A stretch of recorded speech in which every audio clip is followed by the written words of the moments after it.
beneath the thick canopy of the Yarthol Jungle, where sunlight barely reached the ground, lay the remnants of an ancient civilization, long forgotten by time. Tales of the lost city of Azuris had been whispered for centuries, of its once mighty towers, its gleaming marble streets, and its vaults filled with unimaginable wealth.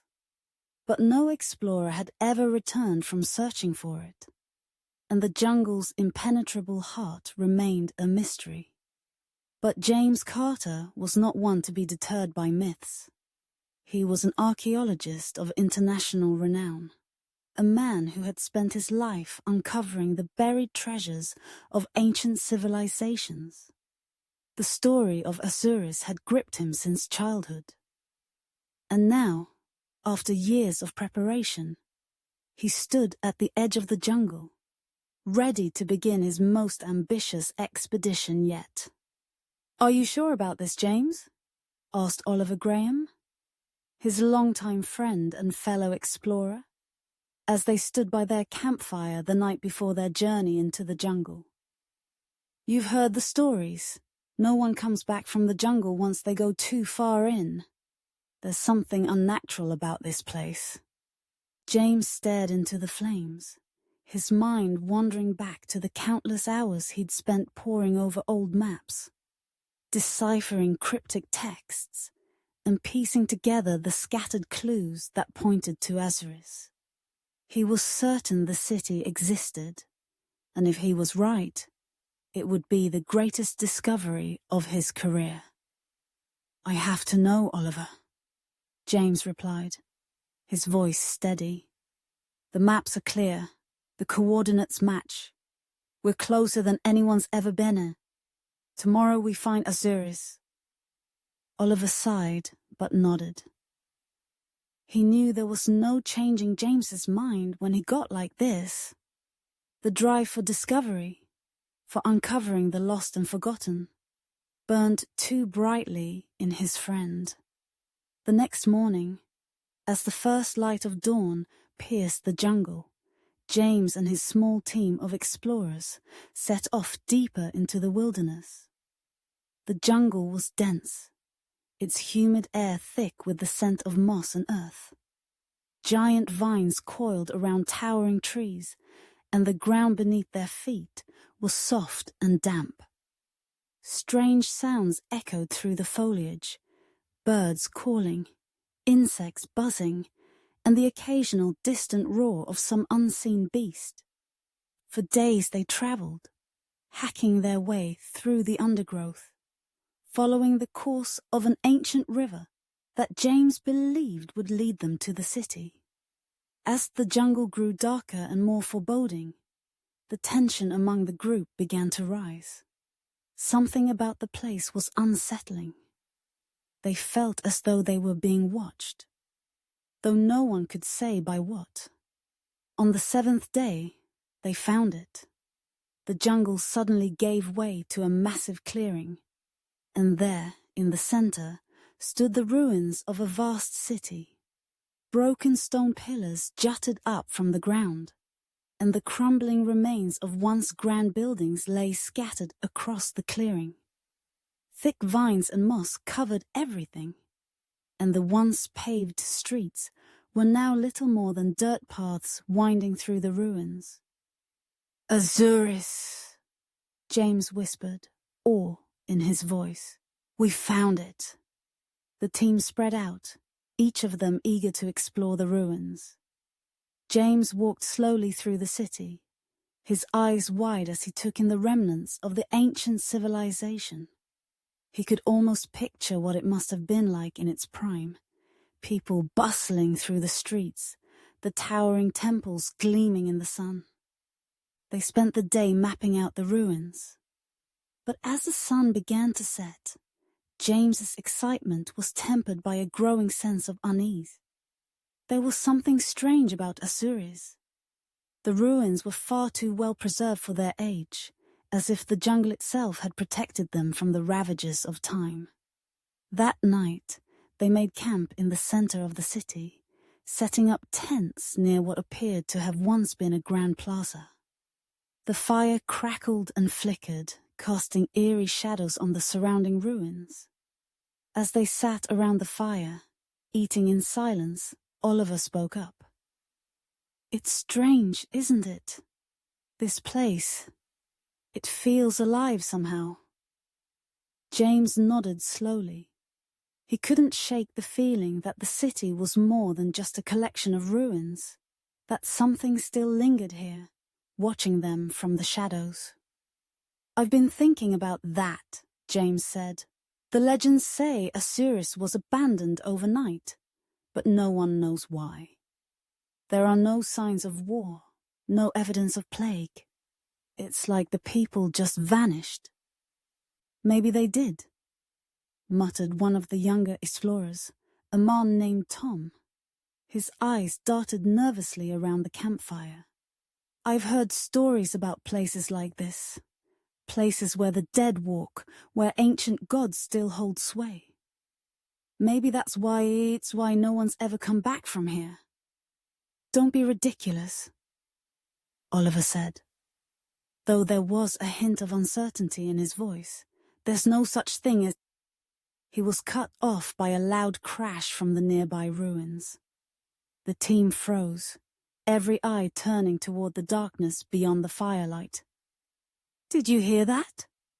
whispered Tom, his face pale. James stood up slowly, grabbing his flashlight. "Stay here," he said. "I'm going to check it out." Oliver rose to his feet as well. "I'm coming with you."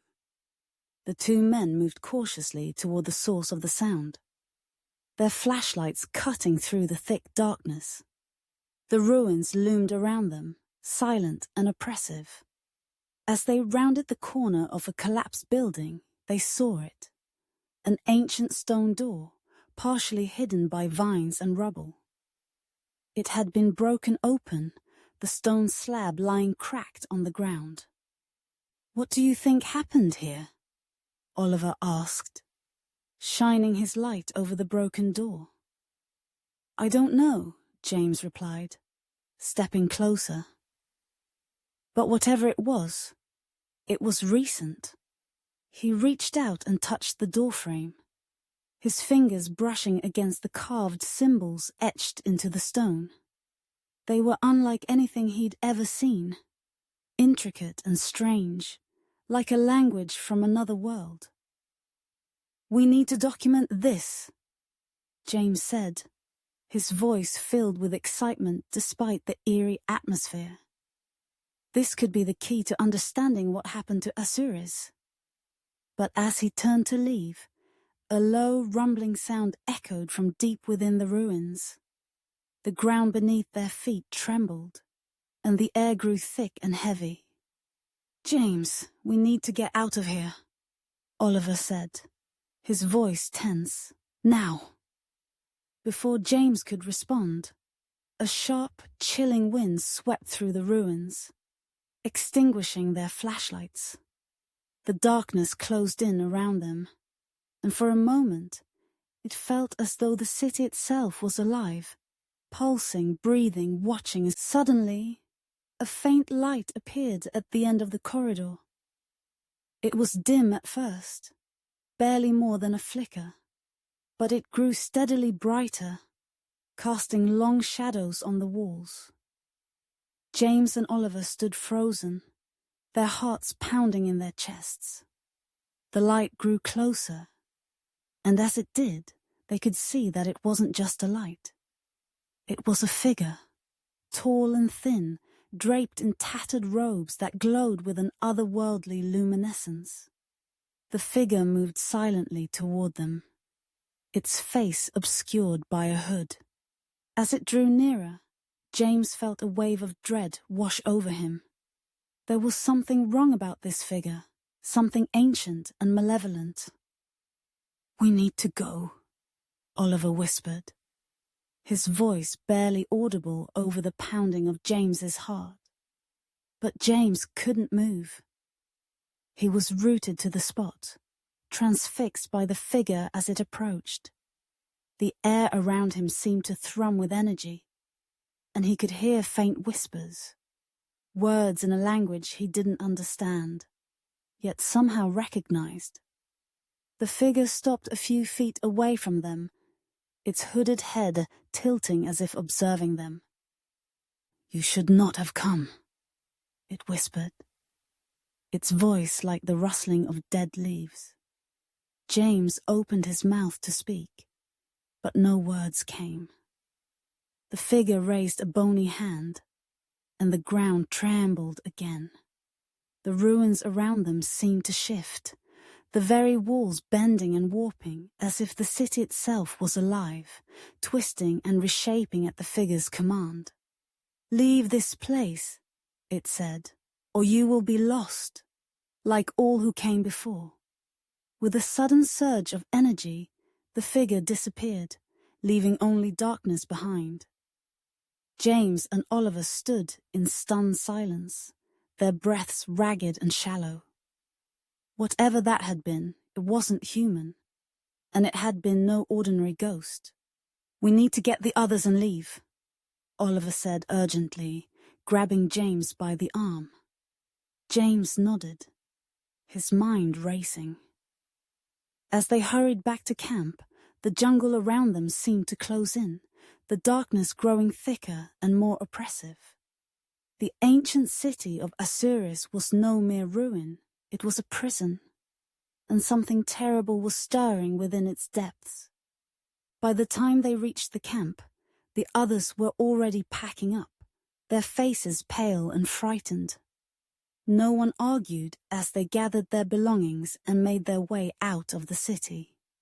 As they left the ruins behind, James cast one last glance over his shoulder. The ancient towers of Azuris stood silently in the darkness, but he knew the truth now. The city wasn't lost. It had been hidden, sealed away by forces far beyond his understanding.